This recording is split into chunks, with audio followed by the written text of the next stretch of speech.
Hello everyone, welcome to curiosity box. आज के lecture में हम देखने वाले हैं calculation of average and RMS value. इसके पहले वाले लेक्चर में हमने आरएमएस वैल्यू और एवरेज वैल्यू का फिजिकल सिग्निफिकेंस देखा था और उसके साथ साथ हमने उससे रिलेटेड फॉर्मूलाज भी देखे थे। आज इस लेक्चर में हम कुछ स्टैंडर्ड सिग्नल्स का average value as well as RMS value निकालेंगे। ठीक है, तो लेक्चर को स्टार्ट करने से पहले हम पहले के फॉर्मूलाज को थोड़ा रिवाइज कर लेते हैं। Average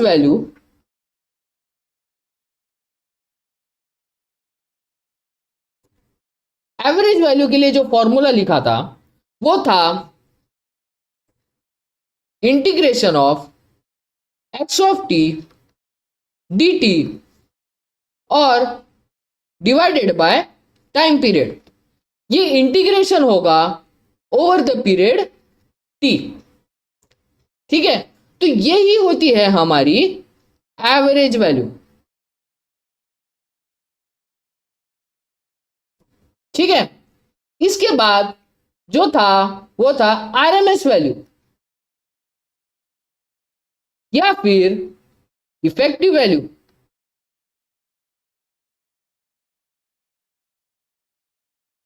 This is nothing but under root of 1 upon t integral over the time period x square of t dt। इस इफेक्टिव वैल्यू का क्या सिग्निफिकेंस है ये हमने लास्ट लेक्चर में बहुत अच्छे से देखा था और ये फॉर्मूला ये आया कहां से ये भी देखा था हमने। तो आज के लेक्चर में हम कुछ स्टैंडर्ड सिग्नल्स का RMS as well as average value निकालते हैं। ठीक है, तो सबसे पहले स्टार्ट करें। सबसे पहला सिग्नल जो लेंगे हम वो है फुल साइनोसॉइड। फुल साइनोसॉइड,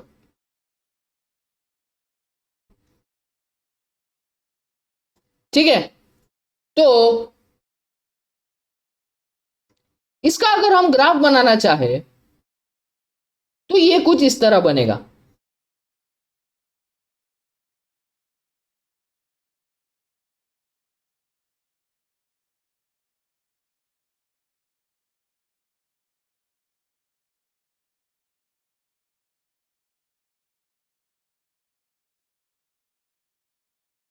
ठीक है, ये एक्सिस होगी टी और ये सिग्नल है सपोज एक्स ऑफ टी। ये है 0, ये पाई 2 पाई, ये वैल्यू है पाई बाय 2, ये वैल्यू है 3 पाई बाय 2। तो इसको अगर मुझे रिप्रेजेंट करना है, इसकी मुझे इक्वेशन लिखनी है तो कैसे लिखूंगा? ये तो सिंपल है, x of t is equal to sine t. ठीक है, ये पीरियोडिक है तो ये ऐसे कंटिन्यूअस वेरी करते जाएगा, सेम पैटर्न को फॉलो करते जाएगा। इसका पीरियड क्या है? पीरियड है t is equal to 2 pi. हर 2 पाई टाइम के बाद ये अपना वेवफॉर्म रिपीट करेगा। ठीक है, तो इसकी हम एवरेज वैल्यू और आरएमएस वैल्यू के बारे में बात करते हैं।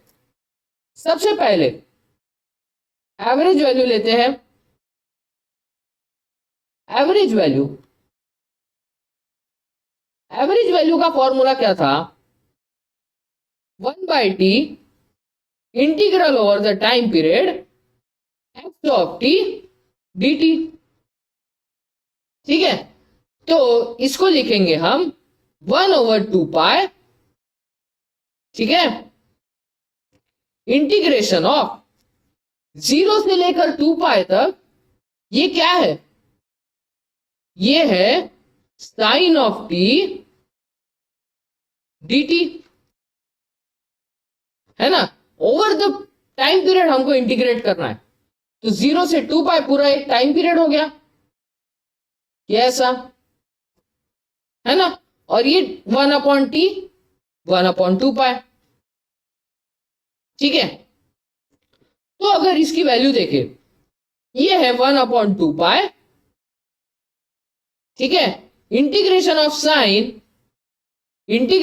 Sign is minus of cos t, varying from 0 to 2 pi. इसकी वैल्यू क्या होगी? cos 2 पाई की वैल्यू 1, cos 0 की वैल्यू भी 1, तो ये वैल्यू जो हो गई ये आ गई 0, ठीक है। तो किसी भी साइन सिग्नल या कोसाइन सिग्नल का अगर आप एवरेज वैल्यू निकालते हो, इस फॉर्मेट में होना चाहिए वो x of t is equal to sine t या फिर x of t is equal to cos t. इसका अगर आप एवरेज वैल्यू निकालते हो, ये हमेशा 0 आएगा, ठीक है। तो अब इसकी एवरेज वैल्यू बोलो या फिर मैं बोलूं इसकी डीसी वैल्यू क्या है, या फिर ये सपोज अगर कोई वोल्टेज सोर्स होता तो इस वोल्टेज सोर्स में डीसी कंपोनेंट कितना है, तो ये है 0 वोल्ट, ठीक है। तो इसकी एवरेज वैल्यू आ गई 0। नेक्स्ट इसके आरएमएस पे जाते, आरएमएस वैल्यू कैसे निकालेंगे? अंडर रूट ऑफ 1/t यानी 1/2 पाई इंटीग्रेशन 0 से 2 पाई साइन ऑफ टी का होल स्क्वायर dt, ठीक है। इसको लिखेंगे 1/2 पाई, ठीक है। अब साइन स्क्वायर ऑफ टी को क्या लिख सकते हैं? हमको प्रॉपर्टी मालूम है, sine square of t is nothing but 1 माइनस कॉस 2t। तो इसको मैं लिखता हूं 0 से 2 पाई 1 माइनस कॉस 2t बाय 2 dt, है ना।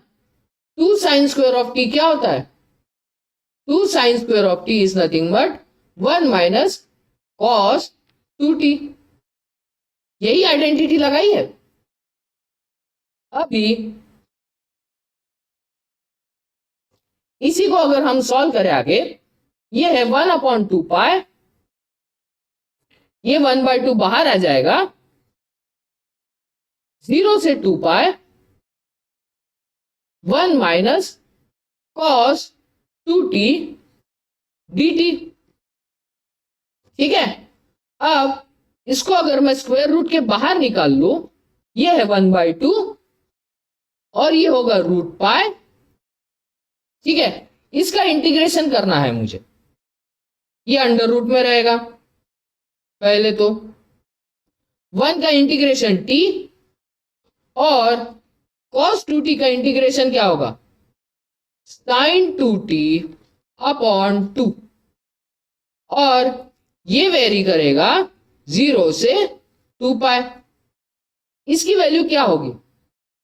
1/2 रूट पाई अंडर रूट में, ठीक है। अभी देखना 2 पाई अगर डालूंगा मैं तो ये हो जाएगा 2 पाई और साइन 4 पाई, साइन 4 पाई क्या होगा? 0, ठीक है। माइनस टी की जगह 0 डालूंगा तो ये हो गया 0 माइनस साइन 0 की वैल्यू क्या हो गई?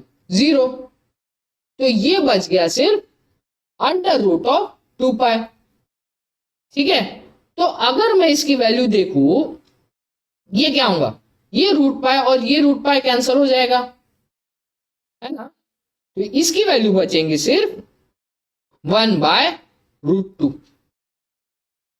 यही इसकी आरएमएस वैल्यू होती है। तो इसलिए कभी भी हम किसी साइनोसॉइडल वोल्टेज के बारे में बात करें, उसकी पीक वैल्यू सपोज ले Vm, तो आरएमएस वैल्यू होती है Vm/√2।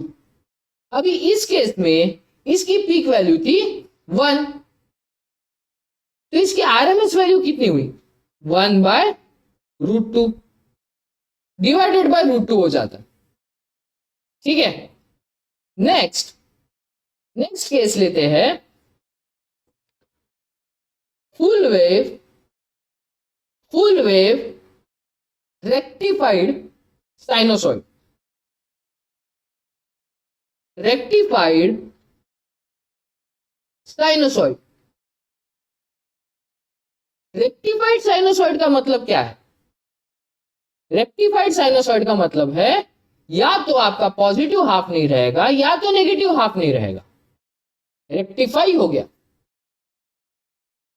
अगर फुल वेव कहा है तो पॉजिटिव हाफ वैसे का वैसा और नेगेटिव हाफ पॉजिटिव हाफ में कन्वर्ट हो जाएगा, या फिर नेगेटिव हाफ वैसे का वैसा और पॉजिटिव हाफ नेगेटिव हाफ में कन्वर्ट हो जाएगा। तो इस केस में हम देखते हैं positive full wave rectified sinusoid. तो इसका अगर हम वेवफॉर्म ड्रॉ करें, ये कुछ ऐसा, ये एक्सिस है टी, ये है एक्स ऑफ टी, और ये ऐसा। ये नेगेटिव हाफ में जाना चाहिए था लेकिन रेक्टिफाई होके पॉजिटिव हाफ में आ गया।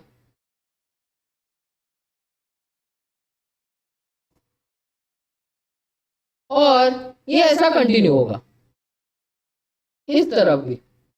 ये है 0, ये है पाई, ये है 2 पाई, 3 पाई, 4 पाई एंड सो ऑन। ठीक है, अब अगर मैं देखूं इस वेवफॉर्म को, इसकी अगर मुझे इक्वेशन लिखनी हो, इक्वेशन क्या होगी? X of t is equal to sine t. लेकिन from t between 0 to pi, और इसी के बाद ये सेम फॉर्म को रिपीट करेगा। तो इसका पीरियड क्या हुआ? इसका पीरियड हुआ time period T is equal to pi. यहां पे पाई तक वैसा था सेम, इस पाई के बाद वो रिपीट किया। पिछले बार पीरियड जो था वो था फुल 2 पाई, इसलिए उसको कहा था फुल साइनोसॉइड। ये रेक्टिफाइड है, फुल वेव रेक्टिफाइड साइनोसॉइड, तो इसका पीरियड है 0 टू पाई। ठीक है, अगर मुझे इसकी एवरेज वैल्यू निकालनी है, average value formula it is nothing but 1/t। 1/t क्या होगा? 1 पाई।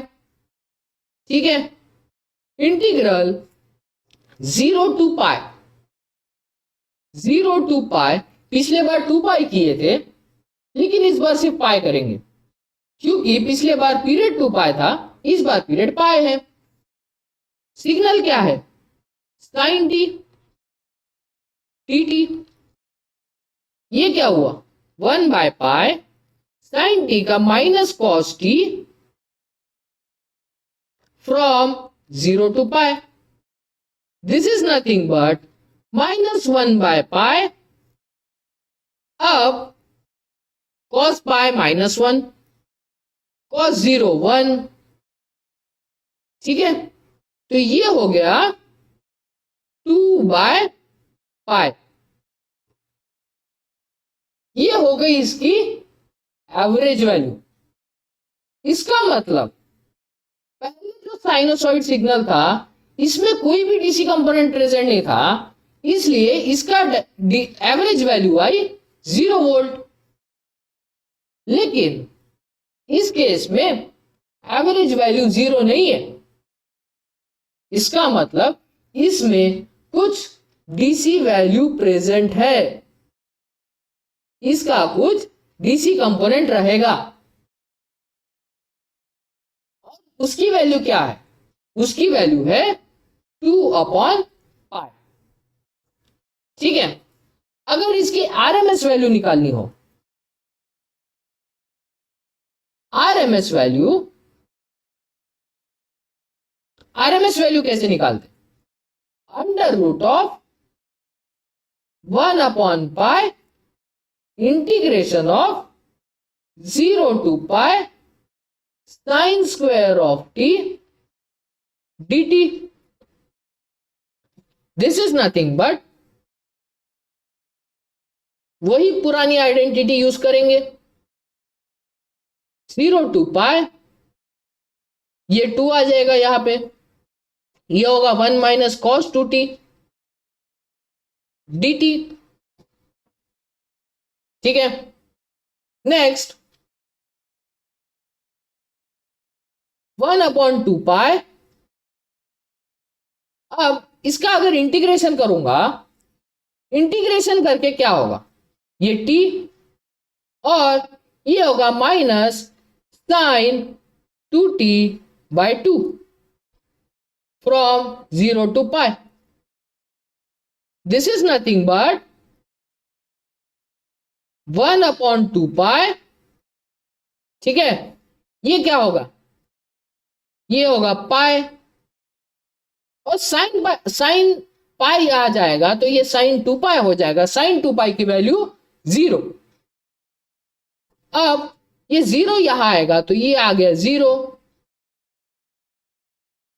ठीक है, और साइन 0 की वैल्यू भी 0, तो ये पाई और ये पाई कैंसल, तो हमारे पास बचा आरएमएस वैल्यू अगेन 1/√2। यही सेम आरएमएस वैल्यू हमको इस केस में भी मिली थी। इसकी आरएमएस वैल्यू भी 1/√2 थी और इस केस में भी आरएमएस वैल्यू 1/√2 होगी। तो क्या इसका मतलब हर कोई साइनसॉइड के शेप जैसा होगा तो क्या उसकी आरएमएस वैल्यू 1/√2 होगी? थोड़ा सा चेंज लाते, ठीक है, थोड़ा सा चेंज लाते हैं। इस बार मैं लिखता हूं हाफ वेव रेक्टिफाइड साइनसॉइड।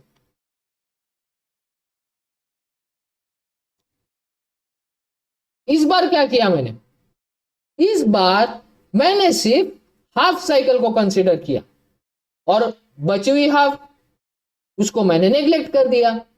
तो यानी सिर्फ यहां से लेकर यहां तक कंसीडर किया और इस साइकिल को नेग्लेक्ट कर दिया, रिमूव कर दिया, जीरो कर दिया इस साइकिल को। तो इसका अगर वेवफॉर्म बनाना हो, वेवफॉर्म कैसे बनेगा इसका?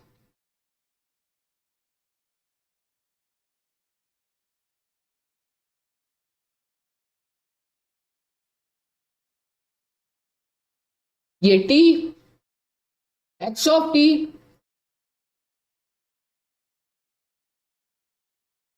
ठीक है। अब देखो ये 0 से पाए और जो बची हुई हाफ साइकिल थी उसको मैंने 0 कर दिया, ये हो गया 2π। फिर 2π से 3π, फिर इसको 0, फिर ये ऐसा कंटिन्यू होगा, ऐसा रिपीट होते जाएगा। तो इसका पीरियड क्या होगा? चलो पीरियड के पहले इसकी इक्वेशन लिख लेते हैं। इक्वेशन होगी x of t is equal to sine t from t between 0 to π and this is 0 from t between π to 2π। और ये वाला फॉर्मेट रिपीट हो रहा। पिछले बार क्या रिपीट हो रहा था? पिछले बार साइन t फ्रॉम 0 to π यही चीज रिपीट हो रही थी। इस बार sine t from 0 to π and 0 from π to 2π ये भी चीज रिपीट हो रही है, ठीक है। तो इसका पीरियड क्या होगा? Time period T is equal to 2 pi. ठीक है, ये एक पूरी साइकिल हुई एंड इसके बाद फिर ये सेम पैटर्न रिपीट हुआ। तो इसकी एवरेज वैल्यू कैसी होगी? ठीक है, एवरेज वैल्यू निकालते हैं। Average value again same formula, 1/t 1/2 पाई होगा। इस बार हम इंटीग्रेशन को ब्रेक करेंगे, दो पार्ट्स में ब्रेक करेंगे। एक होगा 0 to पाई, दूसरा होगा पाई to 2 पाई। तो 0 to पाई के बीच में क्या वैल्यू है? 0 to पाई के बीच में sin t है, प्लस पाई से 2 पाई के बीच में क्या है? 0 है। पाई से 2 पाई के बीच में 0, तो ये तो वैसे ही गायब हो गया। बचा क्या? 1/2 pi integration of sine t. Sine T का क्या होगा? Minus cos T from 0 to pi. तो इसकी वैल्यू क्या हुई? 1/2 पाई, और ये होगा -1 ठीक है, तो ये क्या आ गई वैल्यू? ये आई 1/पाई। ठीक है, तो इसमें भी डीसी वैल्यू 0 नहीं है, इसमें भी है, एवरेज वैल्यू है। ठीक है, तो इसकी एवरेज वैल्यू क्या है? 1/पाई। अब अगर गौर से देखो, इसमें एवरेज वैल्यू 2/पाई है, और अगर मैंने एक हाफ साइकिल को हटा दिया, तो मेरी एवरेज वैल्यू भी हाफ हो गई। ठीक है, ये एक इंटरेस्टिंग ऑब्जर्वेशन है। ठीक है, तो ये वाला जैसे मैंने हाफ साइकिल को 0 कर दिया, तो यहां पे एवरेज वैल्यू भी आधी हो गई। ये हो गया इसकी एवरेज वैल्यू। अब इसकी आरएमएस वैल्यू भी निकालते हैं और देखते हैं क्या ये पहले समान ही कितनी 1/√2 आ रही थी। तो देखते हैं, इसकी अगर मैं आरएमएस वैल्यू निकालू, आरएमएस वैल्यू क्या फॉर्मूला है?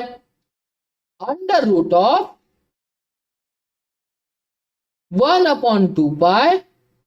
अब सिर्फ यही वाला इंटीग्रेशन वैलिड है, बाकी ये तो कैंसिल होने वाला है, तो मैं इस वाले इंटीग्रेशन को हर बार नहीं लिखूंगा।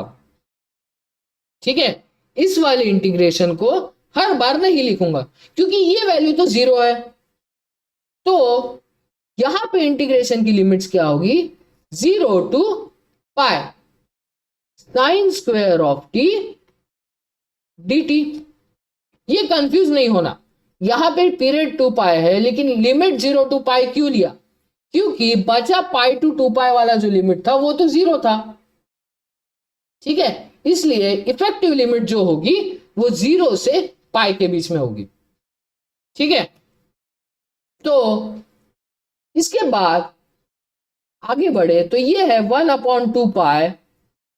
ठीक है, और हाफ का फैक्टर फिर से आएगा ट्रिग्नोमेट्री के प्रॉपर्टी के कारण।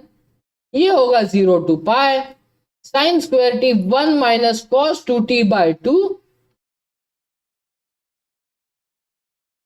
और ये बाय 2 इधर है। ठीक है, दिस इज इक्वल टू ये 1/2 बाहर, √पाई, फिर एक √1 का इंटीग्रेशन t cos t का minus sine 2t/2 from 0 to pi. ठीक है, अगेन ये होगा 1/2√पाई। अब t की जगह यहां आएगा पाई -0।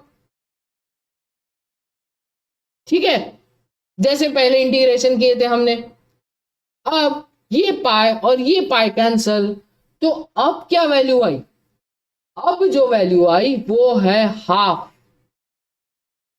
इसमें जो आरएमएस वैल्यू है वो है हाफ, 1/2।